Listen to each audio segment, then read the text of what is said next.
प्रिय छात्रों, संस्कृत वर्धनम की संस्कृत कक्षा में आप सबका स्वागत है।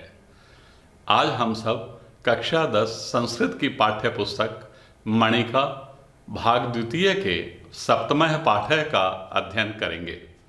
सप्तमः पाठ्य शीर्षक है साधु वृत्तिम समाचरेत, अर्थात सज्जन लोगों जैसा व्यवहार करना चाहिए, सज्जन मनुष्यों के जैसा आचरण हमें करना चाहिए।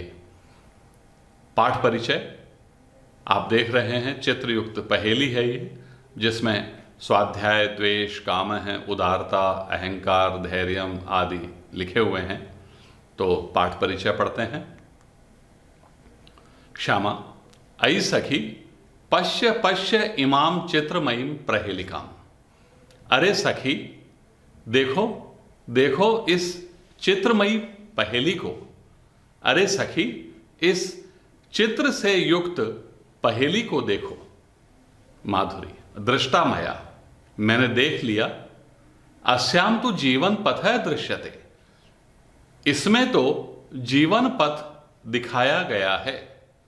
इसमें तो जीवन पथ अर्थात जीवन का रास्ता दिखाया गया है। ऋचा आम सत्यम वदसी, हाँ सच कह रही हो, सत्य बोल रही हो। एषः तु जीवन पथः एव, यह तो जीवन पथ ही है, यह तो जीवन का मार्ग ही है। ऊपरी प्रवेश स्थानम, ऊपर प्रवेश स्थान, अन्ते च और अंत में गंतव्यम जाने के स्थान पर आनंदः इति शब्देन अंकितम अस्ति, आनंद शब्द लिखा हुआ है। मीनाक्षी आह एवं, अरे ठीक है। पश्यामः देखते हैं। केन मार्गेण यात्रा भवेत, किस मार्ग से यात्रा की जाए या कौन से मार्ग से यात्रा हो सकती है। माधुरी कहती है अस्मिन् यात्रा पथे तु अनेकाः वीथिकाः सन्ति, इस यात्रा पथ में, इस यात्रा के मार्ग में तो अनेकाः वीथिकाः सन्ति, अनेक गलियां हैं। वीथिका अर्थात गलियां। इस यात्रा के मार्ग में तो अनेक गलियां हैं।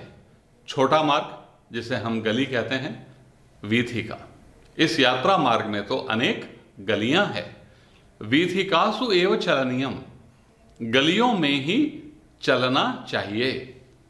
ऋचा वीथिकासु अवरोधाः अपि सन्ति, गलियों में रुकावटें भी हैं। गलियों में तो अवरोध भी हैं, रुकावट भी है। गली कई बार आगे जाकर के रास्ता बंद होता है, उसका मार्ग नहीं मिलता है, तो गलियों में रुकावटें भी हैं। तदा यात्रा कथम भवेत, तब यात्रा कैसे हो। माधुरी कहती है पश्य पश्य, देखो देखो, अत्र एकः प्रशस्तः मार्गः अपि अस्ति, यहाँ एक श्रेष्ठ मार्ग भी है। देखो देखो, यहाँ एक अच्छा रास्ता भी है, एक श्रेष्ठ मार्ग भी है। श्यामा अहम अपि जानामि, मैं भी जानती हूँ। यासु वीथिकासु, जिन गलियों में धैर्य, उत्साह, स्वाध्याय, संतोष आदयः सद्गुणाः लिखिताः सन्ति, ताभिः एव गंतव्यम्। यासु वीथिकासु, जिन गलियों में धैर्य अर्थात सहन शक्ति, धीरज, धैर्य, उत्साह, जोश, उमंग, उत्साह, स्वाध्याय, अध्ययन करना, संतोष, आदय आदि सद्गुणाः लिखिताः सन्ति, अच्छे गुण लिखे हुए हैं। ताभि एव गंतव्यम, उन्हीं के द्वारा चलना चाहिए।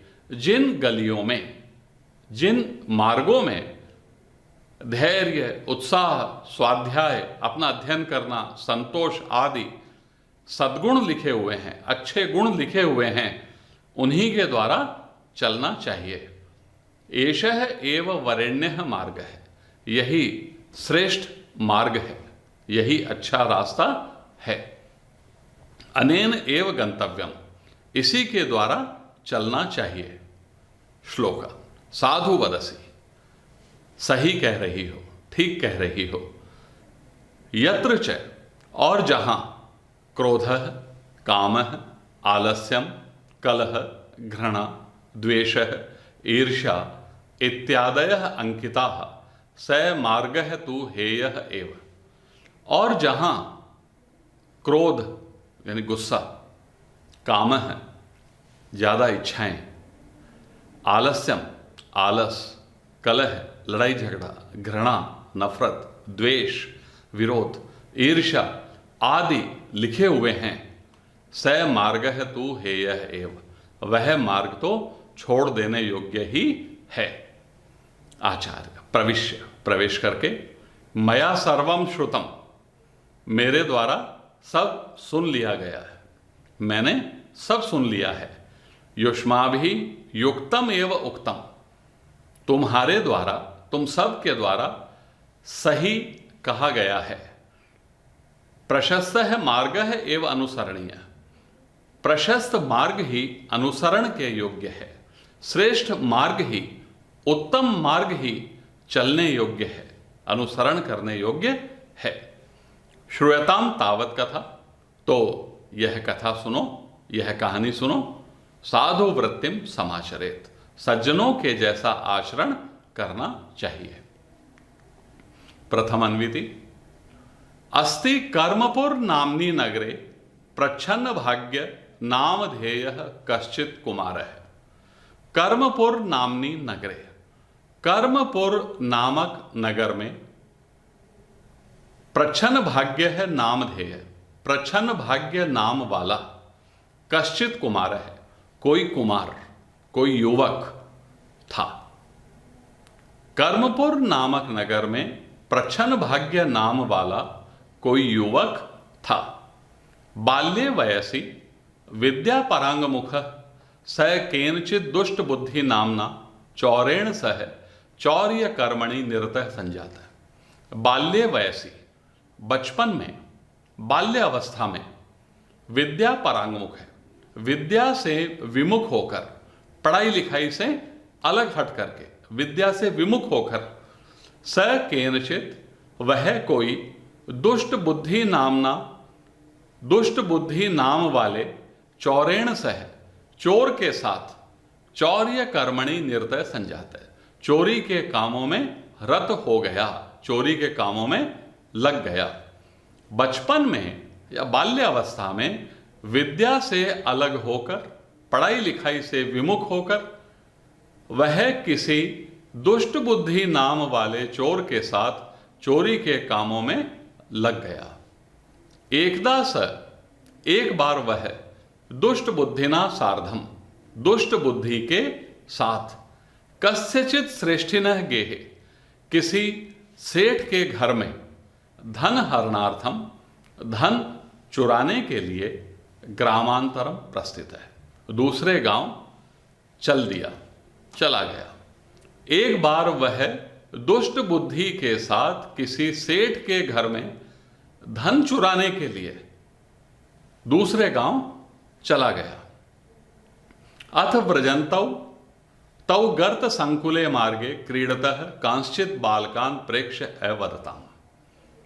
अथ, इसके बाद, व्रजन्तौ तौ, उन दोनों के द्वारा चलते हुए, जाते हुए, गर्त संकुले मार्गे, गड्ढों से भरे हुए मार्ग में, गड्ढों से युक्त रास्ते में, क्रीडतः, खेलते हुए, कांश्चित बालकान प्रेक्ष्य, कुछ बच्चों को देखकर, अवदताम, बोले।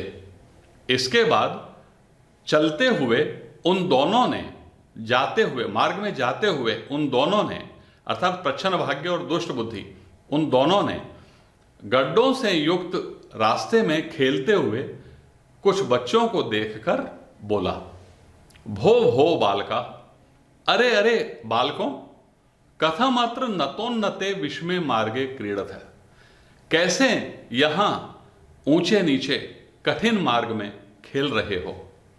यदि कश्चित गर्ते पतेत, यदि कोई गड्ढे में गिर जाए, तरही स विकलांगो भूत्वा, तो वह विकलांग होकर चिरम क्लेशम अनुभवेत, चिरम बहुत समय तक कष्ट का अनुभव करेगा। अरे हे बालकों, कैसे यहां ऊंचे नीचे उबड़ खाबड़ कठिन मार्ग में खेल रहे हो? यदि कोई गड्ढे में गिर जाए तो विकलांग होकर बहुत समय तक कष्ट का अनुभव करेगा। तत्श्रुत्वा तेषु कश्चित उद्दंडः बालकः उवाच। यह सुनकर तेषु उनमें से कश्चित उद्दंडः बालकः कोई उद्दंड बालक, कोई शरारती बालक उवाच बोला। यह सुनकर उनमें से कोई शरारती बालक बोला, अयि भो, अरे यद्देवं तर्हि कथम भवन्तौ सुपथम परित्यज्य अनेन कुपथेन गन्तुं प्रवृत्तौ।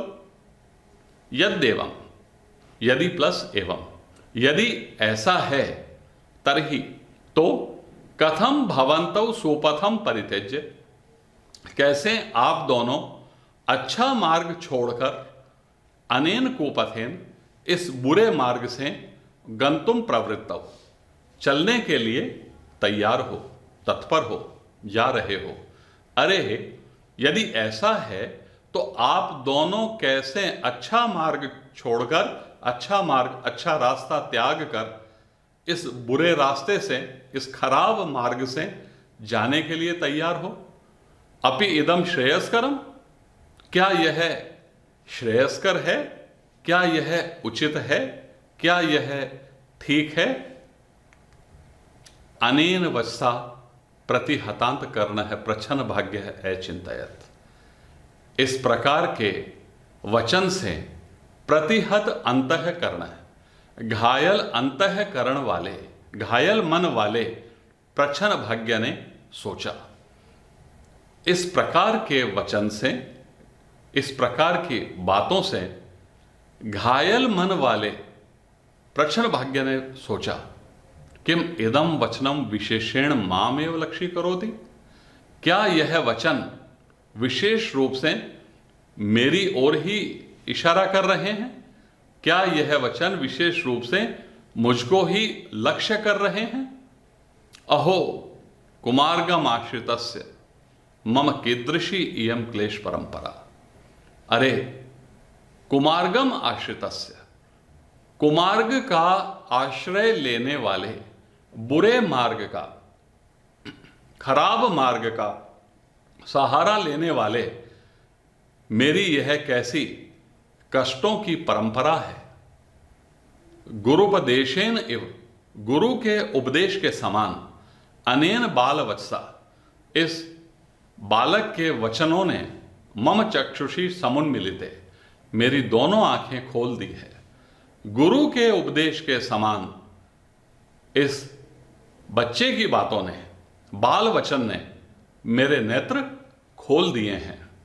जिस प्रकार गुरु के उपदेश से अज्ञानता रूपी अंधकार दूर हो जाता है, उसी प्रकार गुरु के उपदेश के समान इस बच्चे की बातों ने मेरे दोनों नेत्र खोल दिए हैं। अद्य आरभ्य, आज से ही लेकर, आज से ही शुरू करके, पाप पथम त्यजामि, पाप का मार्ग छोड़ रहा हूं।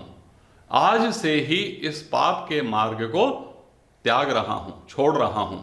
इति विचिन्त्य, ऐसा विचार करके, मित्रम दुष्ट बुद्धिम अवदत्, मित्र दुष्ट बुद्धि से बोला, आज से ही इस पाप के मार्ग को छोड़ रहा हूं। ऐसा विचार करके प्रच्छन्न भाग्य अपने मित्र दुष्ट बुद्धि से बोला, सखे यदि माम मित्र स्थाने परिगणयसि, हे मित्र, यदि मुझको मित्र के स्थान पर गिनते हो, यदि मुझे मित्र के रूप में मानते हो, गिनते हो, तरहि साधु जन गर्हितम, तो सज्जन लोगों के द्वारा निंदा किए हुए, साधु जन गर्हितम, सज्जन लोगों के द्वारा निंदा किए हुए, सज्जन लोगों के द्वारा बुरे बताए हुए, इमम पंथानम त्यजतु भवान, आप इस मार्ग को छोड़ दो। हे मित्र, यदि मुझे मित्र के स्थान पर गिनते हो, मित्र के रूप में यदि मुझे मानते हो, तो सज्जन लोगों के द्वारा निंदा किए जाने वाले इस मार्ग को आप छोड़ दो। दुष्ट बुद्धि तो तस्य सद्वचनानि तिरस्कृत्य ग्रामाभिमुखम प्राचलत। दुष्ट बुद्धि तो उसके अच्छे वचनों का, सद्वचनों का तिरस्कार करके, अपमान करके, उपेक्षा करके ग्रामाभिमुखम प्राचलत, गांव की ओर चल दिया। दुष्ट बुद्धि तो उसके अच्छे वचनों का तिरस्कार करके गांव की ओर चल दिया। प्रच्छन्न भाग्य है तू समोपजात विवेक, और वह प्रच्छन्न भाग्य विवेक उत्पन्न हो जाने से स्वगृहम प्रति निवृत्त है, अपने घर लौट आया। गृहे तस्य भार्या, घर में उसकी पत्नी ने, भार्या अर्थात पत्नी, घर में उसकी पत्नी ने सपदि समागतम पतिम दृष्टवा अपृच्छत। सपदि अर्थात शीघ्र, समागतम पतिम दृष्टवा, आए हुए पति को देखकर पूछा। घर में उसकी पत्नी ने जल्दी आए हुए, शीघ्र आए हुए पति को देखकर पूछा, आर्य किम सर्वगतम कुशलम वर्तते। हे आर्य, हे स्वामी, क्या सब कुशल हैं? ए यथा कालम समागतो असि, अनुचित समय पर आ गए हो। संप्रति धर्ममति स पश्चातापेन दग्ध मानस सर्वम वृत्तांतम निवेद्य स करुणम उच्चै अक्रंदत। संप्रति, अब स धर्ममति, वह धर्ममति, वह धर्म बुद्धि वाला, पश्चाताप की आग से जले हुए मन वाले ने सर्वम वृत्तांतम, सारी घटना, निवेद्य, निवेदन करके, स करुणम, दुखपूर्वक, करुणापूर्वक, उच्चै अक्रंदत, जोर से रोने लगा। अब वह धर्ममति पश्चाताप के दुख से जले हुए मन वाले ने सारी घटना निवेदन करके, सारे समाचार बता करके, सारी बातें बता करके, करुणापूर्वक, दुखपूर्वक जोर जोर से रोने लगा। बुद्धिमती सा अवदत, वह बुद्धिमती बोली, अलम चिंतया, चिंता मत करो, आपदाम तरणी ही धैर्यम। आपदाम मुसीबत में, तरणी यानी नौका, धैर्यम यानी धैर्य होता है।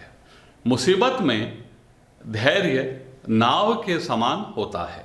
जिस तरह नदी या सरोवर को हम नाव के द्वारा पार कर लेते हैं, उसी तरह मुसीबत रूपी नदी को, आपदा रूपी, संकट रूपी नदी को धैर्य से हम पार कर सकते हैं। अतः कहा गया है आपदाम तरणी ही धैर्यम। आपत्ति में, संकट में, मुसीबत में धैर्य अर्थात धीरज नाव होता है, नौका होता है। इदानीम विषादम त्यक्तवा, अब विषाद छोड़कर, विषाद यानी दुख, अब दुख छोड़कर, उद्यम है क्रियताम, परिश्रम करो। अब विषाद त्याग करके, अब दुख छोड़ करके मेहनत करो। क्रंदनम वर्धते तस्य नान्तं समधिगच्छति, व्यसनं प्राप्य यो मोहात् केवलम परिदेवयेत। यो व्यसनम प्राप्य, जो बुरी आदतों को प्राप्त करके, मोहात, उनसे मोहवश, उनसे लगाव के कारण, केवलम परिदेवयेत, केवल रोता रहता है, तस्य क्रंदनम वर्धते, उसका रोना बढ़ता जाता है। नान्तम समधिगच्छति, अंतम न समधिगच्छति, अंत नजदीक या समीप नहीं होता है। अर्थात जो मनुष्य बुरी आदतों को प्राप्त करके, उनसे लगाव के कारण उनको छोड़ने के लिए रोता रहता है, उन बुरी आदतों के कारण रोता रहता है, उसका रोना बढ़ता जाता है, अंत नजदीक नहीं होता है। अर्थात वह कभी भी उन बुरी आदतों से, मोह के कारण, बुरी आदतों से लगाव के कारण उन आदतों को नहीं छोड़ पाता, केवल उसका रोना ही चलता रहता है। जलबिंदु निपातेन क्रमशः पूर्यते घटः स हेतुः सर्वविद्यानां धर्मस्य च धनस्य च। क्रमशः जल बिंदु निपातेन, निरंतर, क्रमशः निरंतर, लगातार, जल बिंदु निपातेन, जल की बूंदें गिरने से, घटः पूर्यते, घड़ा भर जाता है। लगातार पानी की बूंदें गिरने से, लगातार जल की बूंदें गिरने से घड़ा भर जाता है। स हेतु सर्व विद्यानाम, यही सब विद्याओं का, धर्मस्य, धर्म का, धनस्य च, और धन का हेतु, मुख्य कारण होता है। अर्थात जिस प्रकार बूंद बूंद गिरने से घड़ा भर जाता है, इसी तरह थोड़ा थोड़ा अध्ययन करने से सब विद्याओं का ज्ञान हो जाता है। थोड़े अच्छे कार्य करने से धर्म एकत्रित होता है, परिणाम स्वरूप पुण्य फल एकत्रित होते रहते हैं। इसी तरह थोड़ा धन अगर हम बचाते रहें तो काफ़ी धन एकत्रित हो जाता है।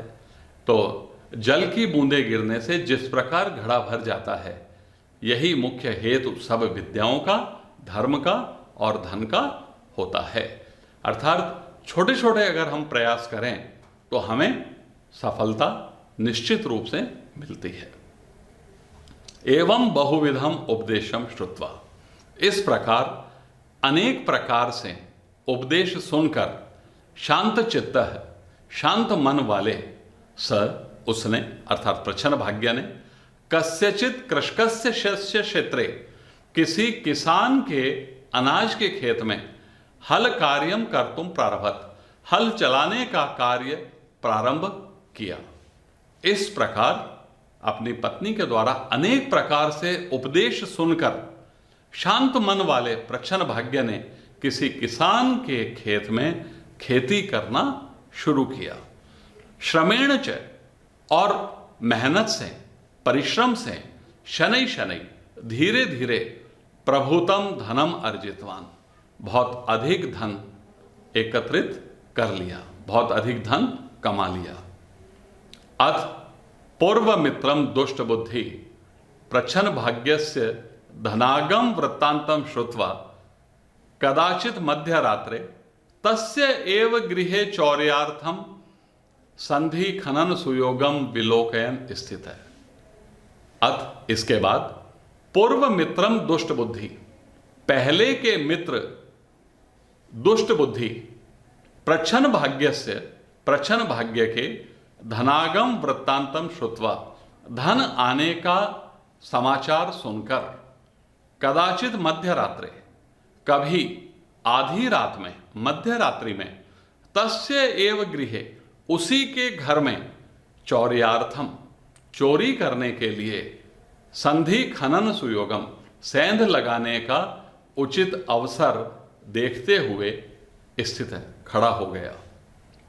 इसके बाद पहले का मित्र दुष्ट बुद्धि प्रच्छन्न भाग्य के धन आने का समाचार सुनकर किसी दिन, कभी आधी रात में, उसी के घर में, अर्थात प्रच्छन्न भाग्य के घर में ही चोरी करने के लिए, सेंध लगाने का उचित अवसर देखते हुए, मौका देखते हुए खड़ा हो गया।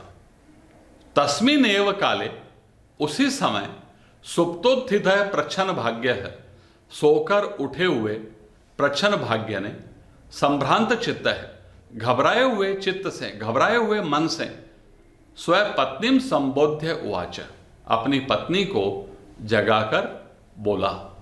उसी समय जब दुष्ट बुद्धि घर के बाहर चोरी करने का मौका तलाश रहा था, खड़ा था, उसी समय सोकर उठे हुए, घबराए हुए मन वाले प्रच्छन्न भाग्य ने अपनी पत्नी को जगाकर कहा, अहो विचित्र है स्वप्नो मया दृष्ट, अरे विचित्र सपना मेरे द्वारा देखा गया है, अरे मैंने विचित्र स्वप्न देखा है, अद्भुत सपना देखा है।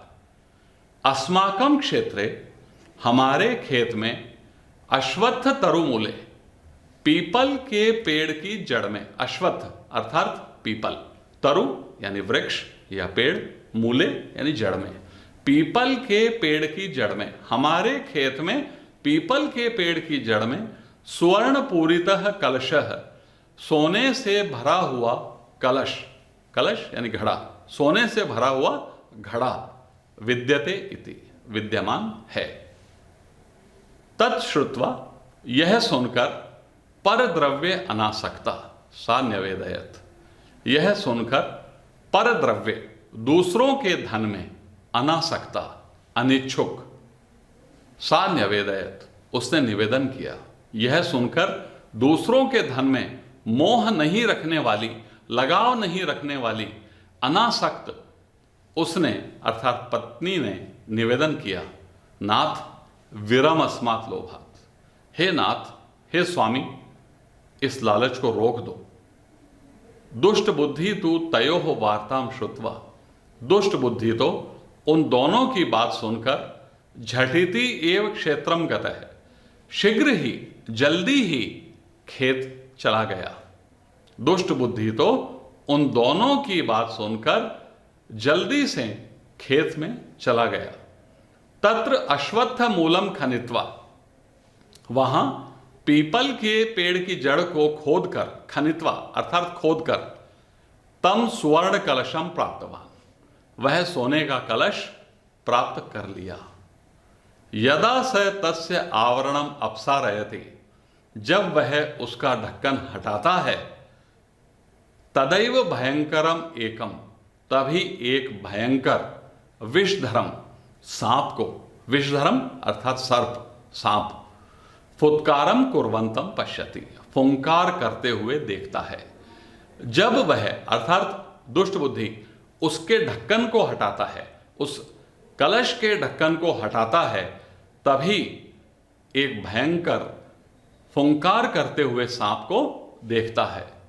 भीतः स कलशम पुनः आवृत्य, भयभीत होकर, डरकर वह कलश को फिर से ढककर तम च आदाय, और उसे लेकर मित्रस्य गृहम समागत है, मित्र के घर आ गया। डरे हुए उसने, भयभीत हुए उसने अर्थात दुष्ट बुद्धि ने कलश को फिर से ढककर और उसे लेकर मित्र के घर आ गया, अर्थात प्रच्छन्न भाग्य के घर आ गया। स्वयं मित्रम सर्पेण मारयितुम इच्छन, अपने मित्र को सांप से मरवाने की इच्छा रखते हुए, स भित्तौ उसने दीवार में संधिम प्रकल्प छेद करके, तन मध्यतः उसके बीच में से कलशम गृह अभ्यंतरे क्षिप्तवान, कलश घर के अंदर फेंक दिया, घर के भीतर फेंक दिया। अपने मित्र को सांप से मरवाने की इच्छा रखने वाले उसने अर्थात दुष्ट बुद्धि ने दीवार में छेद करके उसके मध्य में से, उसके बीच में से कलश घर के भीतर, घर के अंदर फेंक दिया। विचित्रा खलु दैव गति, दैव अर्थात भाग्य, भाग्य की गति निश्चय ही विचित्र होती है। दैव, दैव का अर्थ होता है भाग्य, दैव गति, भाग्य की गति निश्चित रूप से विचित्र होती है, अद्भुत होती है। पतितात कलशात बहि निर्गत्य, गिरे हुए कलश से बाहर निकलकर विषधर सांप ने तमेव दुष्ट बुद्धि दष्टवान, उसी दुष्ट बुद्धि को डस लिया, काट लिया। भाग्य की गति विचित्र होती है। कब भाग्य अच्छा चलते चलते बिगड़ जाए, या सुस्त गति से चलने वाला भाग्य कब रातों रात चमक जाए, सितारे चमक जाए, इस तरह भाग्य की गति होती है। तो भाग्य की गति विचित्र होती है। गिरे हुए कलश से बाहर निकलकर सांप ने उसी दुष्ट बुद्धि को काट लिया। कलश पात शब्देन, कलश गिरने की आवाज से, प्रबुद्धौ तौ दंपति, जागे हुए उन दोनों पति पत्नी ने, दंपति अर्थात पति पत्नी, उन दोनों पति पत्नी ने आश्चर्येण प्रचुर मणि माणिक्या नाम, आश्चर्य से प्रचुर मणि माणिक्या नाम, बहुत सारे मणि माणिक्यों की आभा से, हीरे जवाहरात की चमक से, भासमानम प्रकाशमान निज गृहम दृष्टवा, अपने घर को देखकर, परस्परम अवलोकयंतव, आपस में एक दूसरे को देखते हुए, अतिष्ठताम, बैठ गए। कलश गिरने की आवाज से जागे हुए वे दोनों पति पत्नी आश्चर्य से, बहुत अधिक हीरे मोती जवाहरात की चमक से जगमगाते हुए, चमकते हुए अपने घर को देखकर आपस में एक दूसरे को आश्चर्य से देखते हुए बैठ गए। अतः उच्यते, इसलिए कहा गया है, पापिनां च सदा दुःखं सुखं वै पुण्य कर्मणाम् एवं स्थिरतरं ज्ञात्वा साधु वृत्तिं समाचरेत्। पापिनां सदा दुःखम, पापियों को सदा यानी हमेशा दुख मिलता है। पुण्य कर्मणाम, और वास्तव में अच्छे कर्म करने वाले लोगों को सुखम, सुख मिलता है। एवं स्थिरतरम ज्ञात्वा, इस प्रकार निश्चित रूप से इसे जानकर, साधु वृत्तिम समाचरेत, सज्जनों के जैसा आचरण करना चाहिए। अर्थात पाप कर्म करने वाले, बुरे कर्म करने वाले लोगों को हमेशा दुख मिलता है, और अच्छे या भले कर्म करने वाले, पुण्य कर्म करने वाले लोगों को सुख मिलता है। इस बात को निश्चित रूप से जान करके हमें जीवन में सदैव सज्जनों के जैसा व्यवहार करना चाहिए। जैसा सज्जन लोग आचरण करते हैं, व्यवहार करते हैं, उन्हीं सज्जन लोगों की भांति हमें भी आचरण या व्यवहार करना चाहिए, क्योंकि हमारे कर्म जैसे होते हैं उन्हीं के अनुसार हमें सुख अथवा दुख मिलते हैं। बुरे कर्मों का परिणाम भी बुरा होता है, अर्थात हमें दुख मिलते हैं, और अच्छे कर्मों का फल अच्छा होता है, अर्थात हमें अच्छे कर्मों के कारण सुख मिलता है। अतः निश्चित रूप से इस बात को जान करके, समझ करके हमें सज्जन लोगों जैसा आचरण ही करना चाहिए। धन्यवाद।